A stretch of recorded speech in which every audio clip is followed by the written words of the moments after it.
Nifty bank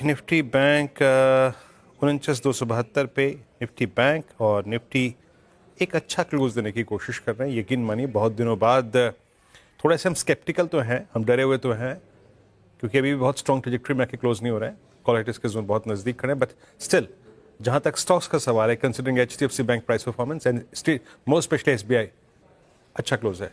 एक बार क्या ये long short, long unwinding short covering का रेशियो जो क्या वो क्या कह रहा है, 93 लॉन्ग्स और 51 शॉर्ट कवरिंग, 70 शॉर्ट और 17 में लॉन्ग अनवाइंडिंग। तो ये स्लाइटली इसका जो झुकाव है वो ग्रीन की तरफ है, बुलिश की तरफ है। 93 लॉन्ग्स यहाँ पे गोल्ड फाइनेंस कंपनियां और कुछ वीक स्ट्रक्चर्स जहां पे आज लॉन्ग बने वो लेके आते हैं। पहले लॉन्ग की स्लाइड को देखते हैं। यहाँ पर मनापुरम, CG पावर और अशोक लेलैंड, एस्ट्रल, कॉनकॉर एक कंप्लीटली अगर आप देखें शॉर्ट कवरिंग। अगर आप इसमें से अशोक लेलैंड को छोड़ दें तो बाकी आज शॉर्ट कवरिंग भी थी, फ्रेश बाइंग भी थी। नेक्स्ट स्लाइड पे आइए शॉर्ट कवरिंग वाली पे, और इसमें Kalyan jewellers, Aurobindo pharma, Adani enterprises, Mahanagar gas, AB fashion. ये भी पूरी की पूरी वो स्लाइड है जिसपे शॉर्टिंग थी। शॉर्ट बिल्डअप PB इंफ्राटेक में M&M आज का सबसे, अगर आप देखें, जो बड़ा डिसअपॉइंटमेंट रहा वो M&M। आज इसने अपने 200 डे एक्सपोनेंशियल को छुआ। Supreme industry, Varun beverages, solar industries, और आखिरी स्लाइड में आ गया यहाँ पर लॉन्ग अनवाइंडिंग का आंकड़ा। L&T technology services, United breweries, HAL, PVR Inox और दीपक नाइट्राइट। अच्छा, ये दीपक नाइट्राइट आज भी कोलैप्स हुआ। ये अर्निंग डिजास्टर था शुक्रवार का।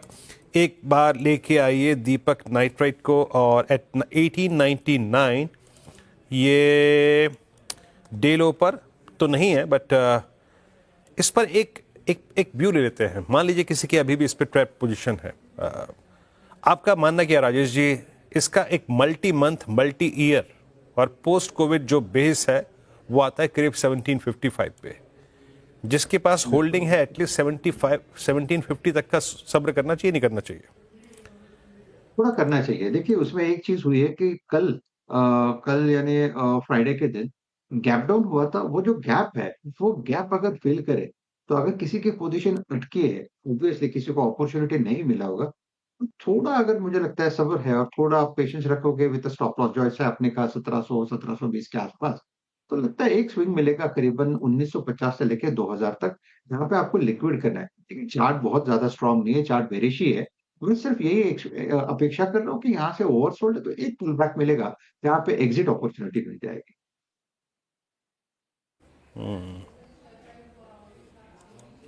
ओके, दीपक नाइट्राइट 1898 पर और कुछ देर में हम पंचनामा की बात भी करेंगे, बट एक दो स्टॉक्स को और कंसिडर कर लेते हैं जो कि यहाँ पे अच्छा मोमेंटम में आ रहा है। अच्छा, HDFC बैंक पे फिर लौट के आइए, और जो मैं बात कर रहा था दो बजे कि HDFC बैंक की कमांडिंग पोजीशन में जा रहा है।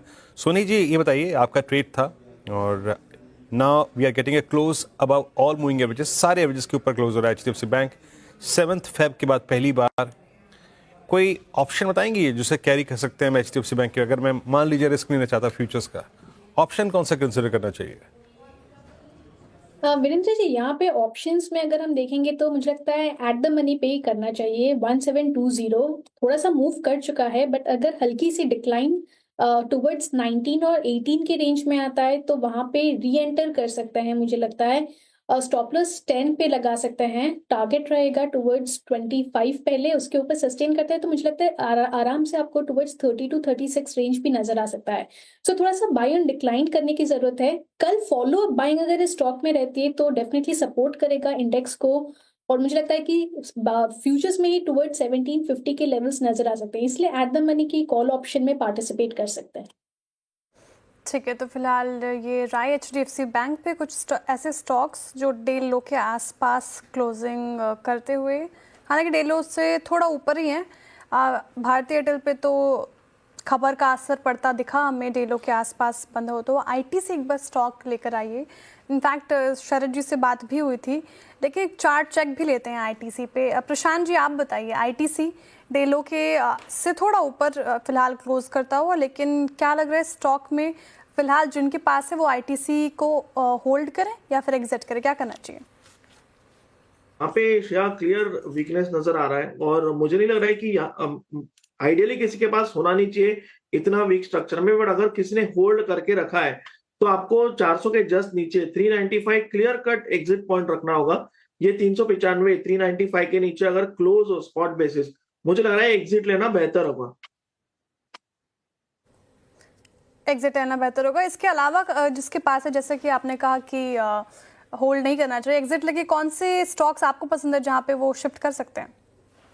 फिलहाल मुझे लग रहा है कि फार्मा या मेटल्स में एक डिसेंट बेस नजर आ रहा है, बट कन्विक्शन नहीं है, तो मैं प्रेफर कर रहा हूँ कैश में रहना। एक बार it is better to buy higher with insurance, but मैं बॉटम लेवल पे बाय करना अवॉइड करना चाहूंगा। निफ्टी फार्मा और लिखे आइए निफ्टी बैंक। मेरी निगाहें निफ्टी बैंक पे हैं और निफ्टी बैंक एट 49,300, जैसे कि मैंने कहा था क्लोजिंग में 49,200 will be an intraday threshold point. वहाँ से करीब 100 पॉइंट निफ्टी बैंक पड़ गया। ज़्यादा प्रॉमिसिंग, ज़्यादा अगर आप देखें अच्छा जो है ना इस वक्त, वो है आपका निफ्टी बैंक। और निफ्टी बैंक के दो शॉर्ट टर्म एवरेजेस 49,464 पे प्लेस्ड है, दोनों 10-20 डे। एक बार पूरा बैंक निफ्टी के कंट्रीब्यूटर्स लेके आइए। जो चीज़ कंसिडर करने लायक है, कल मॉर्निंग में जिस चीज़ को हम सबसे ज़्यादा प्राथमिकता या फिर वरीयता दे रहे होंगे, मेरे ख्याल से उसमें निफ्टी बैंक ही होगा। Look at HDFC bank close above all moving averages, then State Bank of India. और जहाँ तक निफ्टी PSU बैंक इंडेक्स का सवाल है, जो जब बात हुई थी ना, देवेंद्र जी से बात हो रही थी, उस वक्त हमने जो जिक्र किया था, at 5909 Nifty PSU bank index में आज सबसे स्ट्रॉन्ग बार, रिकवरी बार, जिसमें लोअर शेडो काफ़ी वाइल्ड है, वो क्रिएट हुई है। तो निफ्टी PSU बैंक इंडेक्स का जिक्र मैं इसलिए भी कर रहा हूँ क्योंकि जो वन वे फॉल था 6 फरवरी से लेकर टिल डेट तक का, आज पहला उसमें रिवर्सल आया है, पहला रिवर्सल, और वो काफ़ी हद तक विजिबल है स्टेट बैंक ऑफ इंडिया पे, बैंक ऑफ बड़ौदा पे, even PNB at day high. तो PSU बैंक्स कमांडिंग पोजीशन में।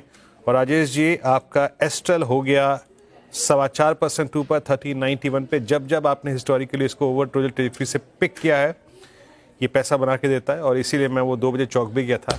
लीजिए आज रिवर्सल का दिन, इट्स 1386। ये वर्थ है क्या राजेश जी, हाँ या ना में कंसिडर करने लायक? आई मीन फॉर टुमारो, मतलब कैरी कर ले क्या इसको?